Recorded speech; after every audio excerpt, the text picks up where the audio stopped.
ସମ୍ବଲପୁରୀ ଶାଢ଼ୀଟା ମାନେ ନାଁଟା ହେଇଛି ମାନେ ପ୍ରକୃତରେ ଓଡ଼ିଶାର ୱେଷ୍ଟର୍ଣ୍ଣ ଓଡ଼ିଶାଟା ସମ୍ବଲପୁରୀ ମାନ୍ୟତା ଦିଆଯାଏ। ସେ ଦୃଷ୍ଟିରୁ ସମ୍ବଲପୁରୀ ଶାଢ଼ୀଟା ସମ୍ବଲପୁର କାହିଁକି ବରପାଲି ବି ଆଗରୁ ସମ୍ବଲପୁର ଜିଲ୍ଲାରେ ଥିଲା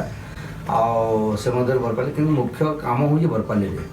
ବରପାଲି ଆଉ ବରପାଲି ଅଞ୍ଚଳରେ ଲୋକାଲିଟି ଯାହା ଗାଁ ମାନେ ଅଛି ସେ ଜାଗାରେ କାମ ହେଉଛି। ଆଉ ପୂର୍ବ ପରମ୍ପରାରେ ବି ବରପାଲିର ନାଁଟା ଅଛି ଯେ ବରପାଲିର ବାନ୍ଧକଳା ଆଉ ମଠା ଶାଢ଼ୀ ଏଇଟା ବିଶ୍ୱ ପ୍ରସିଦ୍ଧ।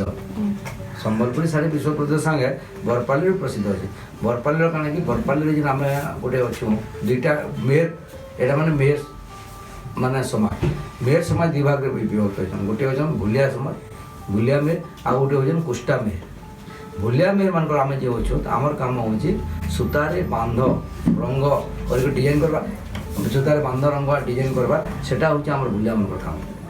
ଆଉ କୋଷ୍ଟା ମାନଙ୍କର କାମ ହେଉଛି ମଠା ଯେନ୍ ବରପାଲି ମଠା ଶାଢ଼ୀ ପ୍ରସିଦ୍ଧ ଅଛି ସେ ମଠା ଶାଢ଼ୀକି ସେମାନେ ମଠା କୋଷାରୁ କକନ୍ତରୁ ସେମାନେ ସୂତା କାଢ଼ିବେ ଆଉ ସେଟାକେ ନେଇକରି ସୂତା କାଢ଼ିକରି ମଠା ଶାଢ଼ୀ ବିକ୍ରି ସେ ମଠା ଶାଢ଼ୀ ଲାଗି ତାଙ୍କର ପ୍ରସିଦ୍ଧ ସେଟା। ସେ ମଠା ଶାଢ଼ୀ ବି କାଣା ହେଉଥିଲା ସେମାନେ ଯେତେବେଳେ କରୁଥିଲେ ମଠାରେ ବାନ୍ଧ କାମ ନା ହେଇପାରେ ହେବନି ସେଟା ମାନେ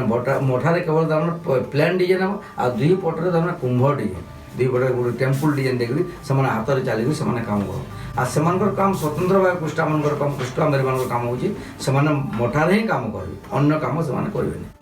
এই বান্ধ কলা করি আমি পূর্ব পরম্পরার এই কাম করি আমি পরিবার পোষুছু আমার জীবিকা কিন্তু সেই কলাটা পরিবার দ্বারা এই কলার এত মান আছে যে সেটা দেশ বিদেশের তার বাসনাটা চহটি যাচ্ছে। আমি কহবার উদ্দেশ্য আমার পেট মধ্যে চলুছি তারপরে কলার মহান তার মানে বাসনা সারা বিশ্বরে চটি যাচ্ছে। আমার এই কামটা গোটে এমতি কাম যে এটি তার 2 বর্ষ ছুয়াটে যদি ঘরে আমি পাঠ পড়ি আসুথব সে কিছু কাম করে লাগবে। এই বুଣା কামটা এমতি জিনিস আছে। এই যে কপড়াটা তৈরি হচ্ছে এইটা হচ্ছে 4 প্রকার কারিগরি দরকার এটি এই বান্ধ শিল্পরে সম্বলপুরী শাড়ি দুনিয়ার পৃথিবীর যেতে বি কলা দেখবে সব গোটে কারিগরি হুয়ে। পথর শিল্প দেখুন পেন্টিং দেখুন গ্রাফিক আর্ট দেখুন ওয়ার্লি পেন্টিং দেখুন মিনিয়েচর পেন্টিং দেখুন যা যা দেখবে খালি গোটে প্রকার আর্টিস্ট তার কাম করব কিন্তু এই বান্ধ কলাটা হচ্ছে স্বতন্ত্র এটি 4 প্রকার কারিগর আর্টিস্ট নহলে কাম হব না। ডিজাইনর হচ্ছে যে ডিজাইনর হব বান্ধরে কেউ ডিজাইনটা হয়ে পারিব সেই ডিজাইনটা সে সৃষ্টি করিব আর সেই জিনিসটা করবাকু হেলে তাও কোন কি দরকার দেখুন যে বান্ধরে মানে যে ডিজাইনটা হব সেটা তো প্রথমে আমକୁ ରେଫର କରିବ ଯେ ଆମର ଭାରତୀୟ ପରମ୍ପରା ସଂସ୍କୃତିକୁ ତାର ମାନେ ରେଫର କରିକି ସେ ଡିଜାଇନ୍ ଆଣିବ। ଟାୟରଟା ହେଉଛି ମୋଷ୍ଟ ଇମ୍ପୋର୍ଟାଣ୍ଟ ମାନେ ଡିଜାଇନର ଯେମିତି ଡିଜାଇନର ତ ଡିଜାଇନଟା କରିଦେଲା ଗାର କାଟିକରି ତାପରେ ଯେ ବାନ୍ଧ ଏଇଟା ସେ ଯେ ସେଠୁ ସୂତାକୁ ଯିବ ଆଉ କାଢ଼ି ବସ ଏ କଞ୍ଚିରେ 30 ଗାଡ଼ି ଏଇଟା 30 ଗାଡ଼ି ଏଇଟା 30 ଗାଡ଼ି ସେ ଯେଉଁ ଚଉଡ଼ାରେ ସେଟା ବାନ୍ଧି ସେ ଡିଜାଇନଟା ରହିବ ହୁଏତ ଏଇଟା ବାନ୍ଧିଲା ବେଳକୁ ପୁରା 5 ଫୁଟ ଚଉଡ଼ା ହେଇଯିବ ଏ ସବୁ ଗଣ୍ଠି ପାରିପାରିବେ ଯେତେବେଳେ ସେଟା ପୁରା ତମେ ବୁଣି ଦେଲା ବେଳକୁ ସେଇ ଆକାରରେ ବସିକି ପୁରା ଜୋମେଟ୍ରିକାଲ ସେ ଗୋଲଟା ଗୋଲ ହେଇଯିବ। ତ ଏଇଟା ବାନ୍ଧ କାରରେ ଗଲା ବାନ୍ଧ କାର ଗଲା ପରେ ରଙ୍ଗ କାରଟା ହୁଏତ 3 ନମ୍ବର ମାନେ 3 ନମ୍ବର ମାନେ ତାର କାମ ବି ସେମିତି 3 ନମ୍ବର ସେ ତାର ଏକ୍ସପିରିଏନ୍ସ ହେବା କଥା କେଉଁ ରଙ୍ଗ ଉପରେ କେଉଁ ରଙ୍ଗ ଚଢ଼ିଯିବ କେତେ ପାୱାର ତାର ଦରକାର କେଉଁଠି ହାଇଡ୍ରୋ କେତେ କାଷ୍ଟିକ ଦରକାର ସେଇ ରଙ୍ଗ କରି ତାର ପୁରା ସମ୍ପୂର୍ଣ୍ଣ ଭାବେ କରିବା ତାର ଏକ୍ସପିରିଏନ୍ସ ଦରକାର। ତାପରେ ବୁଣିବାଟା ବି ଭଲ ବୁଣାକାର ଦରକାର ସେ ଫାଇନ୍ ସିଦ୍ଧହସ୍ତ ବୁଣାକାର ଦରକାର କିନ୍ତୁ ବୁଣାକାରଟା କାଣ ହେଉଛି ଏଇ ଉପର କାମକୁ ଚାହିଁଦେଲେ ଉପର 1-2କୁ ଚାହିଁଦେଲେ ତାର 4 ନମ୍ବର କାମଟା କ'ଣ ହେଉଛି ବୁଣାକାର ଯଦି ଅନପଢ଼ ବି ଗୋଟେ ହେଇଥିବ ମୁଁ ଯଦି ବାନ୍ଧରେ ଗୋଟେ ଜର୍ମାନ ଲାଙ୍ଗୁଏଜ ଲେଖିକରି ଗୋଟେ କବିତା ଲେଖିଦେବି ତାହେଲେ ସେ ସେଟାକୁ ବୁଣିକି ଥୋଇଦେବ ବୁଣାକାରକୁ କିଛି ଲାଗିବ ନାହିଁ ସେ ସୂତା ସେମିତି ବାହାରୁଥିବ ସେ ଗୋଟେ ଛାଟରେ ମୁହୂର୍ତ୍ତେ ଲେଖିବ ସେ ଆପେ ସେ ଲେଖାଟା ବାହାରି ପଡ଼ିବ। ଶାଢ଼ୀ ପାଇଁ 120 କାଉଣ୍ଟସର ଚାଲୁଛି এই দোপড়া যে রয়েছে সেটা 100 কাউন্টসর 2/100 তারপরে আমি বেডସିଟ୍କୁ ଯିବା ତ 260 280 কাম হব বেডସିଟ୍ শার্টিং মধ্যে 200 টু এ শার্টিং মানে যে আমি এটা মানে 200 কাউন্টসর শাড়ি পাই যেটা করু 120 কাউন্টসে করু সেটা পলিশ হব পতলা হব আর স্মুথ হব। সম্বলপুরী শাড়ি পূর্বরু না লা বিশ্ববিখ্যাত মানে সম্বলপুরী শাড়ি এটা খালি শাড়িরে মানে লিমিট লা সম্বলপুরী শাড়িটা কাହା ପାଇଁ ତିଆରି ନାଇଁ আমার নারী ମାନଙ୍କ ପାଇଁ ସ୍ତ୍ରୀ ମାନଙ୍କ ପାଇଁ ସେଠୁ ପ୍ରମାଣିତ ହେଉଛି ଯେ ଆମର ପୂର୍ବଜ ମାନେ ସେମାନେ ନାରୀ ସମାଜକୁ ମା ବୋଲିକରି ସମ୍ମାନ ଦେଉଥିଲେ ଦେବୀ ବୋଲିକରି ପୂଜା କରୁଥିଲେ ତାଙ୍କର ଆଭୂଷଣକୁ ସେମାନେ ଶାଢ଼ୀ ଆକାରରେ ତିଆରି କରୁଥିଲେ ଆଉ ସେମାନେ କେମିତି ସୁନ୍ଦର ଦିଶିବ କେମିତି ପ୍ରକାର ଭଲ ଦିଶିବ ସେଥିପାଇଁ ସେ ଡିଜାଇନ୍ ଗୁଡ଼ାକ ସେଠି ଦେଉଥିଲେ। ତ ସେଇଟା କଥାଟା କ'ଣ ହେଇଛି କି ଆମର ପୂର୍ବମାନେ ଯେଉଁମାନେ ଥିଲେ ସେମାନେ କ'ଣ କରୁଥିଲେ ଯେତେବେଳେ ଯେଉଁଟା ପ୍ରଥମରେ ଶାଢ଼ୀଟା ତିଆରି ହେଉଥିଲା ସେ ଶାଢ଼ୀଟାକୁ ସେମାନେ କ'ଣ କରୁଥିଲେ ମାନେ ମାଆଙ୍କୁ ଦେବୀଙ୍କୁ ଯାଇକରି ସମର୍ପଣ କରୁଥିଲେ ଆଉ ସେ ସବୁବେଳେ ନାରୀ ସମାଜକୁ ସେମାନେ ପୂଜା କରୁଥିଲେ ଦେବୀ ବୋଲିକରି ତାଙ୍କୁ ତାମାନେ ମାନ୍ୟ କରୁଥିଲେ ଆଉ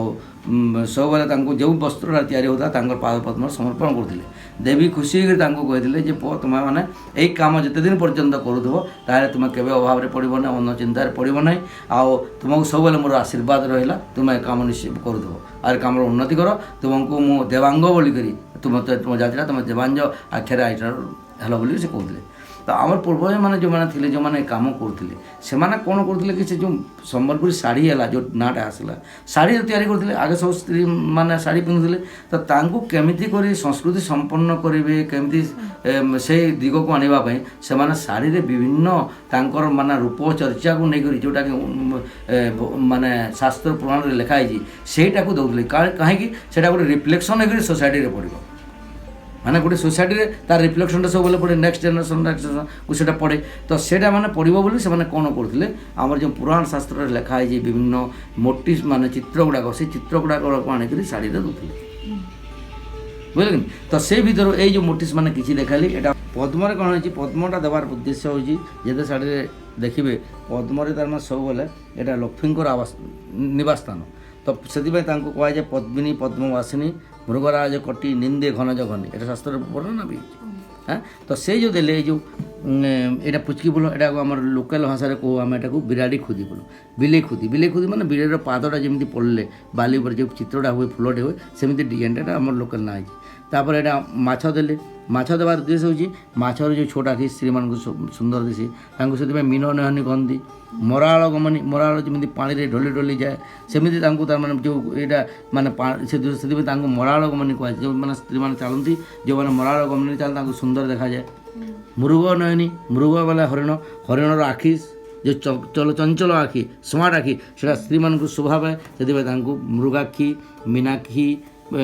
ମୃଗ ନୟନୀ କୁହାଯାଏ এটা টেম্পুল ডিজাইন ଅଛି ଏଟାକୁ ଟେମ୍ପୁଲ କହନ୍ତି କୁମ୍ଭ କହନ୍ତି ଫେରା କହନ୍ତି ଅର୍ଥ ହେଉଛି ଟେମ୍ପୁଲ ପରେ ଅଛି ଡିଜାଇନ୍ ତ ଟେମ୍ପୁଲ ପରେ ଦିଶେ ଏଇଟା ଟେମ୍ପୁଲ ପରେ ଦିଶୁଛି ତାପରେ କୁମ୍ଭ ମାନେ କୁହେ ନା କି ମନ୍ଦିରରେ ଯେଉଁ କୁମ୍ଭ ଦିଆଯାଏ ସେ କୁମ୍ଭଟାକୁ ନେଇକି କୁମ୍ଭ କହୁଛନ୍ତି 2 ନମ୍ବର ହେଲା ଫେରା କହନ୍ତି ଏଇଟା ଗୋଟେ ତନ୍ତ ଅଲଗା ଅଛି ଏଇ କପଡ଼ା କ'ଣ ହେଉଛି ଏଇଠି ଯେତେବେଳେ ବୁଣାଯାଏ ନା ଏଇ କଳାଟା ଏଠି ଫେରିଯାଏ ଏଇ ମେରୁନଟା ଏଠି ଫେରିଯାଏ ଏମିତି ହେଇକିରି ଫେରିଯାଏ ସୂତାଟା ତ ଫେରୁଛି ବୋଲିକରି ତାକୁ ଫେରା ଶାଢ଼ୀ କୁହାଯାଏ